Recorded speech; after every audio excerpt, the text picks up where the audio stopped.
Marhaban bikoum, bienvenue à vous dans cette nouvelle vidéo de votre série Apprenons l'arabe à travers la Sira. Hier, nous avons vu le début de la bataille de Uhud, là où les Quraysh, 3000 combattants, sont partis en direction de Médine pour pouvoir attaquer les musulmans et en finir avec cette nouvelle religion.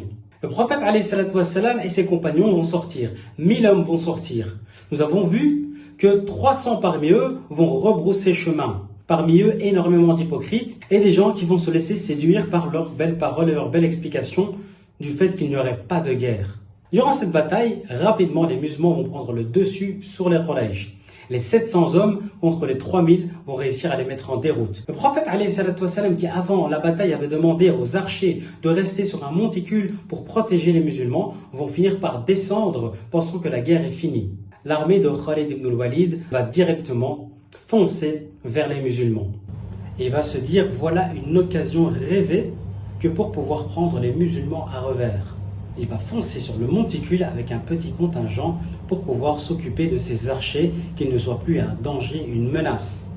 Ensuite, une fois que cela sera fait, il va redescendre du monticule et attaquer les musulmans à revers, dans leur dos.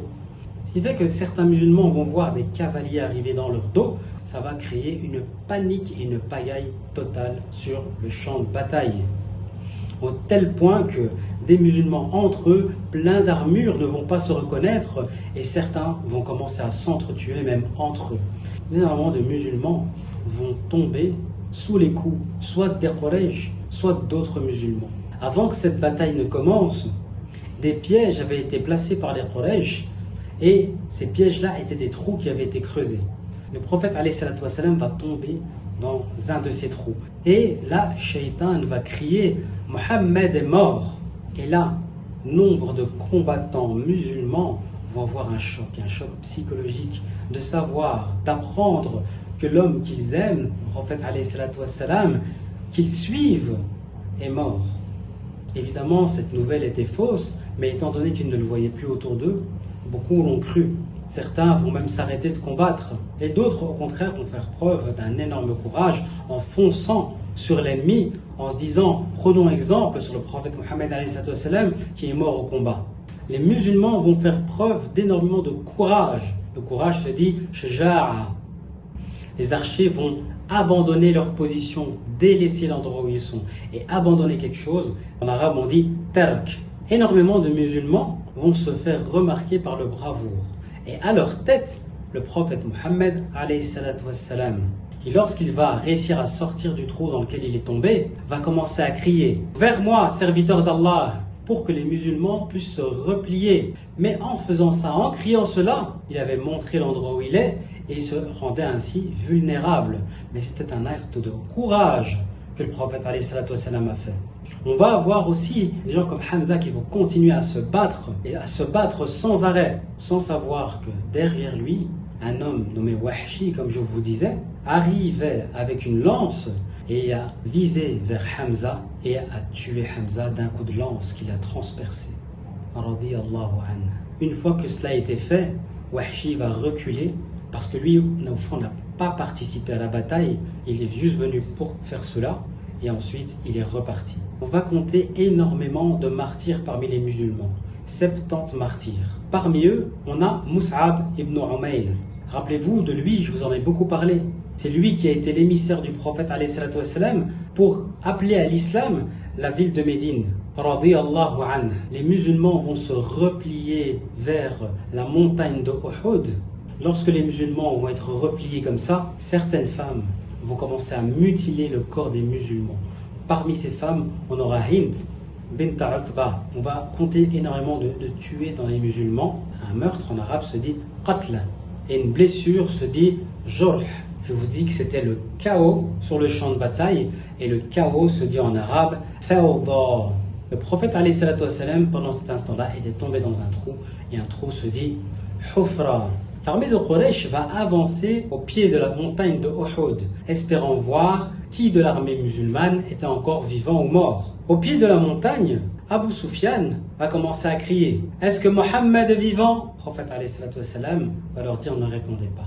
Il va continuer « Est-ce que Abu Bakr est vivant ?» Et il va dire ensuite « Est-ce que Omar est vivant ?» Et là, toujours Personne ne répond. Abu Sufyan va dire « Ils sont tous morts ». Et là, Omar ne va pas supporter ça. Il va répondre « Tu mens, toutes ces personnes sont vivantes ». Et là, Abu Sufyan va crier « Gloire à Hubal ». Hubal est une des divinités païennes qui était adorée par Quraysh en dehors d'Allah. Le prophète va demander à ses compagnons de répondre « Allah est plus élevé et plus glorieux ». Abu Sufyan va répondre « Nous avons pris notre revanche sur Badr ». Et là, Omar ibn al-Khattab va répondre radiyallahu anhu, nos morts sont au paradis alors que vos morts sont en enfer. À la suite de cela, les Quraysh vont faire demi-tour et reprendre la route vers la Mecque. Une fois les combats finis, les Quraysh ont pris le chemin du retour vers la Mecque. Les musulmans, qui s'étaient d'abord réfugiés sur la montagne de Uhud, vont redescendre et là vont voir les mutilations qu'on a fait sur les musulmans qui sont tombés au combat. 70 musulmans vont mourir durant cette bataille. Les Quraysh, en route vers la Mecque, vont regretter leurs gestes. Ils vont se dire, nous n'en avons pas fini avec l'islam et nous n'avons pas éliminé le prophète alayhi salatu wassalam. Ils vont vouloir faire demi-tour. Du côté des musulmans, à ce moment-là, on était en train de panser les blessures et d'enterrer les morts. Le prophète alayhi salatu wassalam va être au courant que les Quraysh faisaient demi-tour. Il va dire à ses compagnons de reprendre leurs armures et d'aller à la rencontre des Quraysh. Et ils se sont exécutés. Avant même que l'armée musulmane arrive jusqu'aux Quraysh, les Quraysh vont avoir vent que les musulmans sont en train d'arriver. Eux vont commencer à paniquer et ils vont faire demi-tour et vont rentrer directement à la Mecque. Les musulmans vont arriver à l'endroit où les Quraysh campaient et ils vont rester là pendant plusieurs jours. Le fait de rester là pendant plusieurs jours était surtout un signe de montrer la force des musulmans et de l'islam malgré toute situation et même quand c'est difficile et compliqué. Pour les quelques mots qu'on va voir ici, on a les Quraysh qui font demi-tour, qui repartent. Et là, on va parler de Rujou'.